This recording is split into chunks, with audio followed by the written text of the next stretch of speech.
አውቀሽ ነው እንዴ ዘግተሽ ሄድሽው? አዎ እትዬ አውቄ ነው። ለምን ብሌን?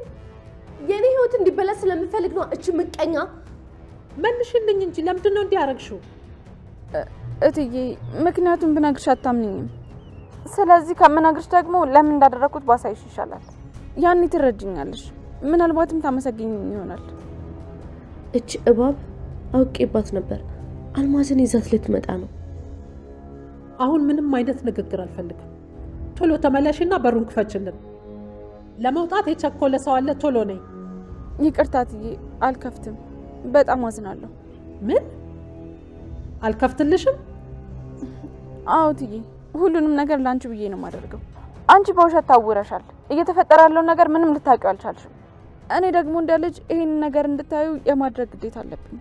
ባረኩት ነገር እያዘንሽብኝ ቢሆንም ልከፍትልሽ አልችልም። ምነው መቀባጠሩ? የምትታዘዥውን ዝም ብለሽ አድርጊ።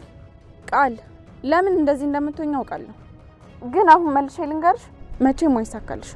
ብሌን ምንድነው? በሰላም ብንሄድ ይሻላል። ሀዘን ላይ እንደሆነሽ አውቃለሁ። ለዛም በጣም አዝኛለሁ እና አሁን ይሄን አዘኔታዬን እንድረሳ ታስገድጂ። በቃ እንሂድ፣ ሄደን ታሪኩን እንጨርስ።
ሰላም ወደ ቻናል የቤተሰቦች እንዴት ናችሁልኝ?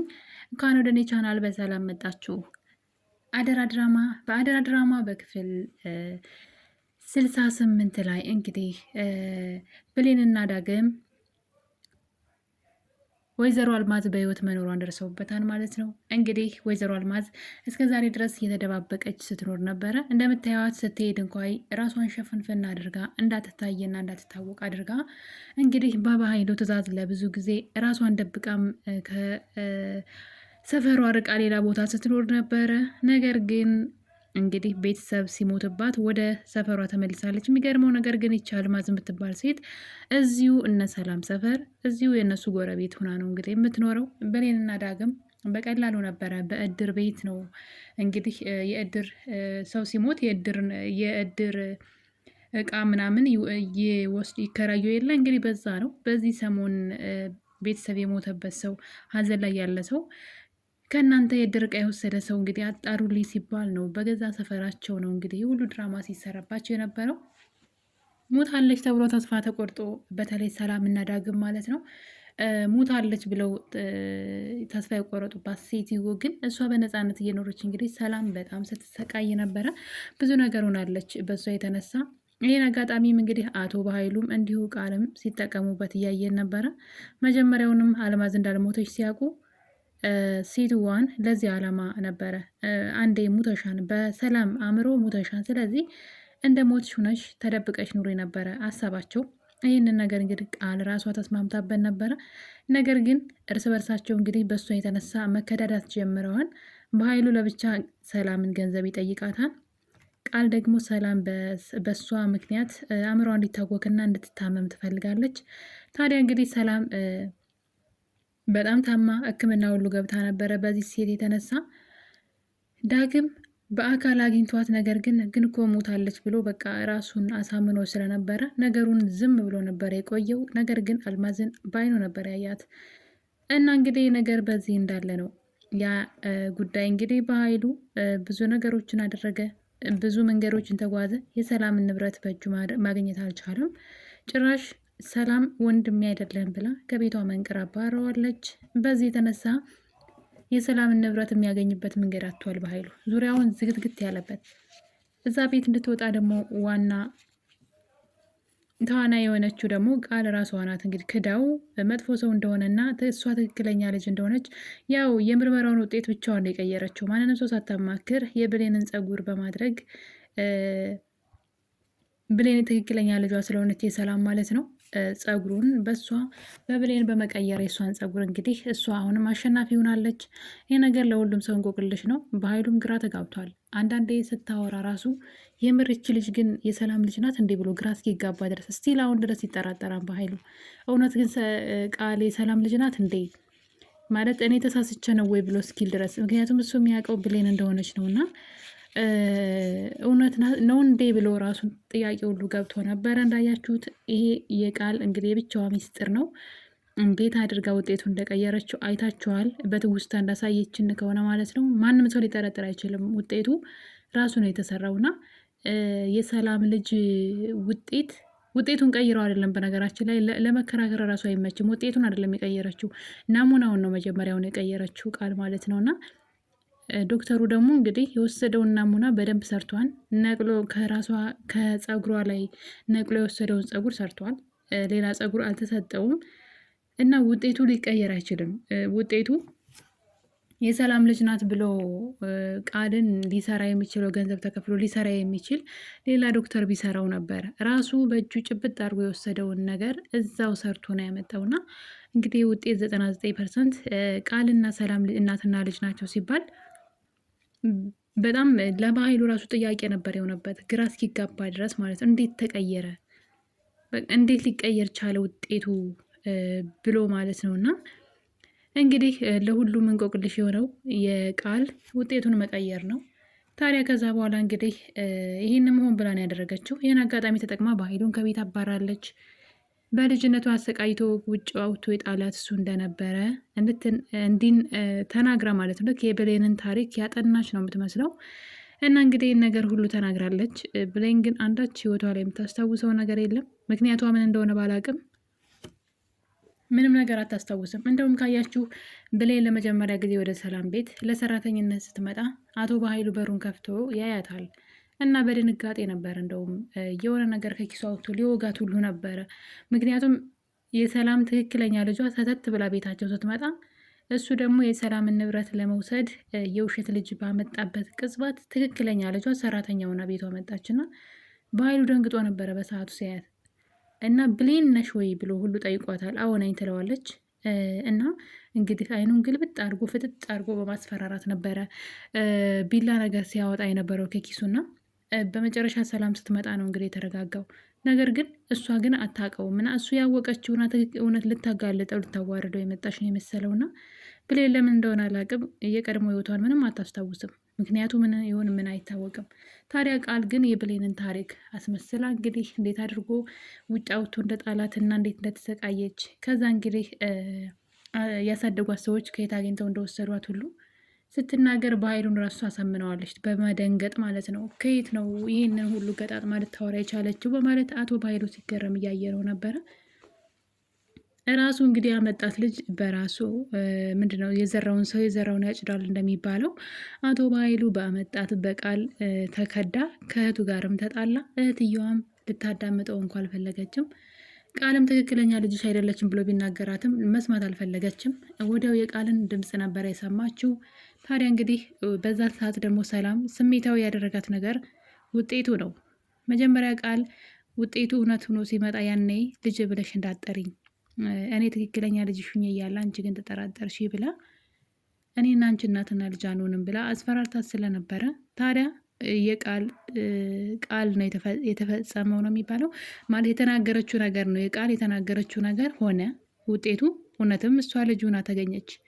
እና ይሄ ነገር እንግዲህ ድጋሚ ስህተት አልሰራም በማለት ነው ቃልን መናገር የማትፈልገው። አቶ በኃይሉን ከቤት ካባረረችው በኋላ በኃይሉ አማራጭ አጣ። የሰላምን የሆነ ነገር ማግኛ መንገድ አጣ። በዛ ላይ ደግሞ የሰላምን ንብረት ለማግኘት ከማጓጓት በላይ ይልቅ ቃልን መበቀል ፈልገዋል። ምክንያቱም በእህቱ ፊት አዋርዳ የውሸት ታሪክ ፈጥራ ነው እንግዲህ ከቤት እንዲባረር ያደረገችውና ከጨዋታ ውጭ ያደረገችው። ታዲያ በዚህ የተነሳ እሷ ትክክለኛ ልጇ አለመሆኗን ለማረጋገጥ ከዶክተሩ ጋር እየሰራ ነበረ። ገንዘብ ስላስፈለገው ነው እንግዲህ ሰላምን ገንዘብ ስጭኝ ብሎ እንግዲህ በዛ ያለ ገንዘብ ይጠይቃታል። እሷም ለአንተ ምንም የምሰጠው ነገር የለም አላውቅህም ስትለው ሚስጥርሽ እኔ ጋር እንዳልረሳሽው እንደ አልማዝን እኮ ገለሻታል አንቺ ነፍሰ ገዳይ፣ ስለዚህ ብር ካላመጣሽ ለህግ ወስጃ አሳልፌ እሰጥሻለሁ ማለት እንግዲህ ሲያስፈራራት እያየን ነበረ። ታዲያ እንግዲህ ይሄ ታሪክ በውስጡ አይዛ በአሁኑ ዝም አላለችም። ለብሌን ነው የነገረቻት። በኃይሉ ገንዘብ አምጭ ብሎ በአልማዝ እያስፈራራት እንደሆነ ትነግራታለች። ብሌን እስከዛሬ ድረስ የሚነገራትንም የምታየውንም ነገር ሁሉ አታምንም ነበረ። በጣም ነበር የምታናድደን። ነገር ግን አሁን ላይ በጣም በሚገርም ሁኔታ ሰላምን ለመርዳት ቆርጣ ተነስታለች። እንግዲህ ሰላምን ለመርዳት መነሳቷ የራሷንም ህይወት ልታስተካከል ትችላለች ማለት ነው። በዚህ መንገድ በዚህ አካሄዷ የራሷን ህይወትም የማስተካከል ትልቅ እድል ያገኘች ይመስለኛል። ምክንያቱም እናቷን የምታገኝበት መንገድ ማለት ነው። ቃል የሰላም ልጅ አለመሆኗ ሲታወቅ ዝም ብላ አትቀመጥም። ሰላም ትክክለኛ ልጇን ፍለጋ መግባቱ አይቀርም። ያኔ እንግዲህ ብሌንም እናቷን እየፈለገች ስለሆነ ታሪካቸው ሊገጣጠም ይችላል ብዬ አስባለሁ። በዛ ላይ በተደጋጋሚ ብሌን ያንቺ ልጅ ትመስለናለች የሚሉ ንግግሮች ከዶክተሩ ጀምሮ እየተነገራት ነበረ። ዶክተሩ ከቃል ይልቅ ብሌን ትክክለኛ ልጅሽ ትመስለኛለች፣ ልብ ብለሽ አይተሻታል ወይ? ሁለ ነገራችሁ እኮ ነው የሚመሳሰለው ቢላትም እያወቀች ብሌን የራሷ ታሪክ ልክ እንደሷ እናቷ የጠፋችባት ልጅ እንደሆነች እያወቀች መጠራጠር ነበረባት። ግን እኮ ሊሆን ይችላል ማለት መልካችን ከተመሳሰለ እና ታሪካችን ከተመሳሰለ ምናልባት ቢሆን ይህን ነገር ብላ ዘወር ብላ እንኳ አላሰበችም። በፍጹም አይደለም እያለች ነበርና በሚገርም ሁኔታ ለምንድን ነው እንደዛ ብትለው ሰላም ለምንድን ነው ያልተጠራጠረችው? እንደውም ቃል እኮ ምንዋም እሷን አይመስልም። እሷ ራሱ ውስጧ ራሱ አይፈልጋትም ቃልን። ምክንያቱም እናትነት የሚለው የእናትነት ስሜት ውስጧ ላይ የለም ለቃል የሚሆን ያው ልጇ ስለሆነች ብቻ ነው እንጂና ይህንን ለምን ችላ እንዳለችው ባላቅም ብሌንም የተነገራትን ነገር ማመን አልፈለገችም። ሰላምም እንደዛው። እንግዲህ ከዚህ በኋላ ሳሚ ነው ይህን እውነት ሊነግራቸው የሚችለው እናትና ልጅ እንደሆኑ ሳሚ ነግሯታን እዚህ ቀደም። ግን አሁንም በድጋሚ እንግዲህ ይህን ነገር ሰላም እንድታስብበት ደግሞ ሊነግራት ይችላል። ነገር ግን ለሰላም ለራሷ ብሌን ትክክለኛ ልጅሽ አይደለችም፣ ማን ነው ብሌን ትክክለኛ ልጅ ናት፣ ቃል ግን እኔ ነኝ ያመጣኋት፣ እኔ ራሴ እድገቷን ቤተሰቦቿን አውቃለሁ፣ ለዚህ በኃይሉ ተንኮል ሲባል ነው ይዣት የመጣሁት ብሏት ነበረ። ነገር ግን እሱም በጥፊ ብላ ነው ያባረረችው ካያችሁና አንዳንዴ የሚያውቁትን ነገር እንዳላወቁ የሚያልፉት ነገር ወይም ደግሞ ነገሩን ደንገጥ ቆም ብለው ማሰብ የማይፈልጉት ነገር ባላውቅም ግን ሳሚ የበኩሉን ተወጥቷል ተናግሯል። እና እንግዲህ ነገር በዚህ እያለ ነው የአልማዝ ጉዳይ የተመዘዘው በኃይሉ ጉዳይ ነው ማለት ነው። በኃይሉ ገንዘብ ስላስፈለገው ብቻ የአልማዝን ጉዳይ አንስቶታል። በነገራችን ላይ የአልማዝ ጉዳይ እሱን ራሱን ገደል እንደሚከተው ስለሚያውቅ አይጠይቅም ብዬ አስባለሁኝ። ሰላምን አሳልፎ መስጠት አይችልም። አንደኛ ነገሩ ውሸት ነው፣ ሁለተኛ ደግሞ እሱ ራሱ ስለሆነ ቀባሪው ተጠያቂም ነው። እሱ ነው መጀመሪያ ተጠያቂው። ሰላምን ማንም ሰው አይጠይቃትም፣ ምክንያቱም እሱ አላየችም። ሴትዋ በአደጋ ነው የሞተችው። ከዛ በኋላ ግን በኃይሉ ነው ወስዶ የቀበራት ማለት ነው። ስለዚህ ተጠያቂው የመጀመሪያው እሱ ነው። ስለ አልማዝ የት ነው ቢባል ሬሳው እሱ ነው ተጠያቂ። ይህንን ማሰብ ነበረባት ሰላም ከመደናገጧ በፊት። እንግዲህ በኃይሉ በዚህ አላቆመም። ማትሰጪ ከሆነ ገና ሳይሻለሁ ለህግ ወስጄ አሳልፌ እሰጥሻለሁ ብሎ እንግዲህ ያስፈራራታል። ከዛ በኋላ እንግዲህ ቤቷ ውስጥ ሰው ልኮ በቀይ ቀለም ነበረ አንቺ ነፍሰ ገዳይ አልማዝን ገለሻታል የሚል ጽሁፍ ተጽፎ እንድትደነግጥ ሲደረግ የነበረ። ታዲያ በዛ የተነሳ ሰላም እንግዲህ ማበድ ሁሉ ጀምራ ነበረ። ወደ ቀድሞ የሆነ ጊዜ ሁና እንደነበረው እየሆነች ነበር። ይህን አጋጣሚ ታዲያ ቃል በጣም ልትጠቀምበት ብዙ ርቀት እየተጓዘች ነበር። እንዳያችሁት እንግዲህ ሰላም አበደች ማለት የሰላምን ንብረት ሙሉ ለሙሉ እኔ ተቆጣጣሪና እኔ ኃላፊ ሆናለሁኝ። ስለዚህ እሷ ማበድ ለእኔ ትልቅ ነገር ነው ብላ እንግዲህ ሰላምን ለማሳበድ እየሰራች ነው ማለት ነው። ሰላምን ሆን ብላ ቀርባ አንቺ እኮ ለእኔ ብለሽ ነው ሰው የገደልሽው፣ በእጅ ሰው ገደልሽ፣ ወንጀለኛ ሆንሽ፣ እናቴ ነፍስ አጠፋሽ እያለች ነፍስ አሁን እኮ በቃ እንትን ይወቅሰናል እያለች ሴትዋ እኮ አሁን እንደዛ ገለሻት እያለች ሰላም እንዲሰማትና መጥፎ እንትን ይሄ ምንድነው ወደ መጥፎ ነገር እንድትሄድ እንደባለፈው ጊዜ እንድትታመም አይነት ነገር ስታደርጋት ነበረ። ከስሯ ቁጭ ብላ እየሰቃችባትና ቃል በጣም ግፈኛ ናት። በነገራችን ላይ ሰላም ለምን እንደማታስተውል በጣም ነው የምታናድደኝ፣ በቃል በኩል ማለት ነው። ሰላም በጣም ነው እጅል የሆነችው ልጅቷ። ግልጽ እኮ ነው የምታደርገው ነገር ሁሉ ተንኮልና ውሸት፣ አስመሳይነት እንደሆነ የሚታይ ግልጽ ነገሩ ነው እያለ ሰላም ግን ያንን ነገር በፍጹም ማስተዋል አትፈልግም። እና ልጅቷ እንግዲህ እየሳቀችባት ነበር እንደዛ ስትላት የነበረው። ሰላም በጣም ከሚባለው በላይ እየታመመች ነበረ።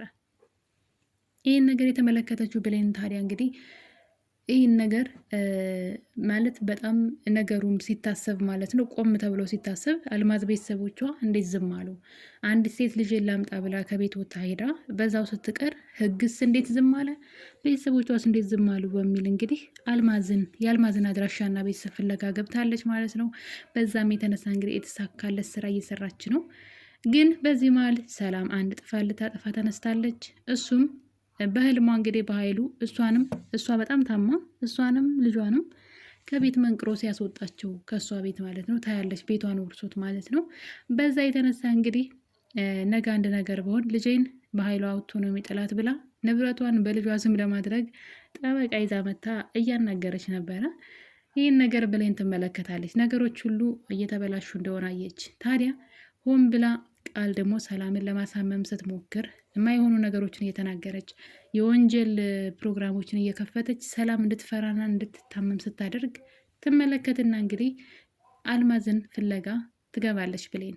እናም እንግዲህ አንድ ቃል ተናግራለች ለቃል በአሁኑ እኔ ነኝ ማሸነፍሽ፣ ጉዳችሁን ሁሉ አወጣዋለሁ ብላ ነበረ። እንግዲህ ከዳግምና ከሳሚ ጋር ሁነው አልማዝን አግኝተዋታል ማለት ነው በሚገርም ሁኔታ። ዳግም ደንግጦ ቆይ ሰው ናት መንፈስ ናት ሁሉ እስኪል ድረስ እና ታዲያ ነገር ግን በዚህ መሀል እንግዲህ ጠበቃው ከቃል ጋራ ተፈራርመዋል። የተፈራረሙት ደግሞ ምንድን ነው ንብረቱን ወደ እሷ ስም በህጋዊ መንገድ ማለት ነው እሱ ጠበቃ ሆኖ ይዘውና ወደ እሷ እንዲዞር ነበረ። ይህን ነገር ስትመለከት ብሌን ግን አልማዝን ለማምጣት ስትሄድ በሩ ላያቸው ላይ ቆልፋ ነው ሄደችው፣ ቁልፉን ይዛ ማለት ነው። አልማዝን አገኟት። ቃል በሩን ለጠበቃውን ለመሸኘት በሩ ስትከፍት እምቢ ይላል። እንግዲህ እዚህ ጋር ጦርነት ይነሳል። ቶሎ ጥሪያት፣ አሁን ካልመጣች ቡቼ እገኛለሁ በማለት እንግዲህ ቃል ትደነፋለች። ሰላም ግራ ገባት። ለምንድን ነው እንደዚህ የምትሆኘው? እኛም እኮ ተዘግቶብናል፣ አንቺ ብቻ አይደለሽም ብትላትም ሙቼ እገኛለሁ አሁን ካልመጣች። ታዲያ ጠበቃው ሳይቀር ተጠራጠራት። ይቺ ልጅ ምን ሆና ነው እያለ ነበረ። ከዛ እንግዲህ ቃል ሳታውቀው ያመለጣት ነገር አለ ማለት ነው። ቆይ ምንድን ነው ችግሩ? ብትቆይ ምን ትሆኛለሽ ብላ ትላታለች። በሩ ልገነጥው ነው እንዴ? መስታወት እኮ ይሰበራል ስትላት ከዚህ አይበልጥም ብላ ነበረ እንትን ወደ ጠበቃው እየጠቆመችና ለትንሽ ሚስጥሯ ወጥቶ ነበረ። እንግዲህ በኃይሉም ደርሶባቸው ሽጉጥ ደቅኖባቸዋል። በቀጣይ ክፍል እንግዲህ ማንን ሊገል ሊሆን በኃይሉ አጓጊ የሆነው አደራ ድራማ በክፍል 60 ምን ይፈጠራል? በኃይሉስ ምን ያደርጋል? አብረን የምናየው ይሆናል። የዛሬን አበቃን ባይ